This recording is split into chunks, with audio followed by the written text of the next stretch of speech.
अब हम बोली, उपभाषा तथा भाषा के बारे में पढ़ेंगे। बोली भाषा का क्षेत्र रूप होता है, अर्थात भाषा जब कम क्षेत्र में बोली जाती है, उसका क्षेत्र छोटा होता है, तब वह बोली कहलाती है। यह भाषा का अल्प विकसित रूप होता है। बोली सामान्यतः बोलचाल की भाषा होती है जो छोटे क्षेत्र में कम लोगों के द्वारा बोली जाती है और इसका अल्प विकसित रूप होता है। सबसे महत्वपूर्ण बात कि बोली में साहित्य की रचना नहीं होती है। तो बच्चों, आप बोली को कैसे लिखेंगे कि यह भाषा का क्षेत्र रूप होता है, इसका रूप अल्प विकसित होता है, यह छोटे क्षेत्र में कम लोगों के द्वारा बोली जाती है, यह आमतौर पर बोलचाल की भाषा होती है तथा इसमें साहित्य की रचना नहीं होती है।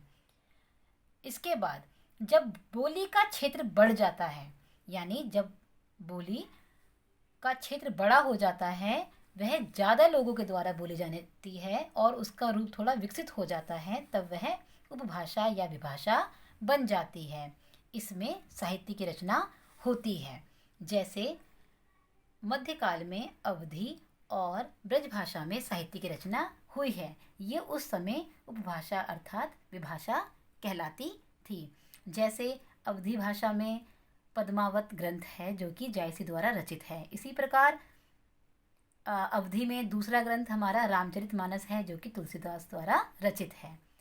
तो ये उपभाषा होती हैं जिसमें साहित्य की रचना होती है और इसका क्षेत्र बोली से बड़ा होता है और इसका रूप भी बोली से अधिक विकसित होता है तथा इसमें साहित्य की रचना होती है। इसी प्रकार जब उपभाषा का क्षेत्र बढ़ जाता है, यानी जब उपभाषा का क्षेत्र और ज़्यादा बड़ा हो जाता है, वह अधिकांश लोगों द्वारा बोली जाती है और उसमें साहित्य की रचना होती है, तब वह भाषा कहलाती है। आपने बच्चों देखा उपभाषा तथा विभाषा में भी साहित्य की रचना होती है। इसी प्रकार भाषा में तो होती ही है साहित्य की रचना, लेकिन इसका क्षेत्र उपभाषा से भी बड़ा हो जाता है। इसमें अध्ययन अध्यापन का कार्य भी होता है, इसमें शासन का कार्य भी होता है, सरकारी कामकाज भी होता है। तो आपने देखा कि बोली का जब क्षेत्र बढ़ता है तो वह उपभाषा बन जाती है और जब उपभाषा का क्षेत्र बढ़ जाता है तो वह भाषा बन जाती है। अब हम बच्चों पढ़ेंगे लिपि के बारे में। लिपि का अर्थ होता है लीपना। वैसे तो लिपि का अर्थ है लीपना। प्राचीन समय में जब मनुष्य के पास मौखिक भाषा थी और लिखित भाषा नहीं थी, तब वह अपनी किसी वस्तु का विनिमय करने के लिए, यानी एक स्थान से दूसरे स्थान पहुंचाने के लिए उस पर कुछ चित्र या चिन्ह बनाया करता था, जिसे हम चित्रलिपि कहते थे। आपने इतिहास में पढ़ा ही होगा कि प्राचीन समय में गुफाओं में लोगों ने या प्राचीन लोगों ने वहाँ पर कुछ चित्र बनाए हुए थे जिन्हें हम चित्रलिपि कहते हैं। गुफाओं की दीवारों पर चित्रलिपि के कई प्रमाण हमें मिलते हैं, तो वह लिपि कहलाती थी।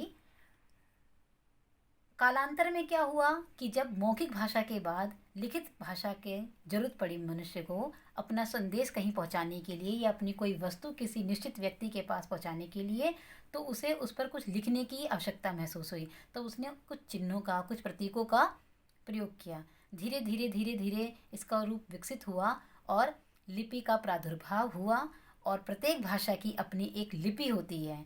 यानी अगर भारत देश था या कोई दूसरा देश है, वहाँ की भारत की भाषा हिंदी है, तो इन्होंने अपने लिए एक लिपि का निर्माण किया।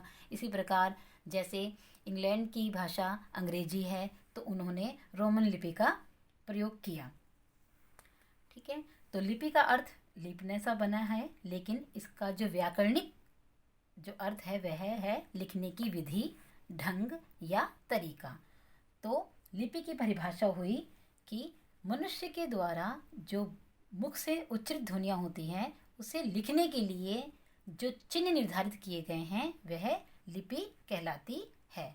इसकी एक सामान्य परिभाषा होती है कि भाषा के लिखने की विधि को हम लिपि कहते हैं। बच्चों, प्रत्येक भाषा की अपनी एक लिपि होती है। जैसे मैंने बताया, हिंदी की देवनागरी, अंग्रेजी की रोमन, पंजाबी की गुरुमुखी। इसी प्रकार प्रत्येक भाषा की अपनी एक लिपि होती है। यह मुख से उच्चरित ध्वनि या भाषा को लिखने का ढंग, विधि या तरीका होता है। बच्चों, अब हम पढ़ेंगे व्याकरण के बारे में। व्याकरण एक शास्त्र है। सबसे पहली बात, व्याकरण क्या है? शास्त्र है और यह हमें भाषा के नियमों का ज्ञान कराता है। अर्थात व्याकरण वह शास्त्र है जो हमें भाषा के नियमों का ज्ञान कराता है।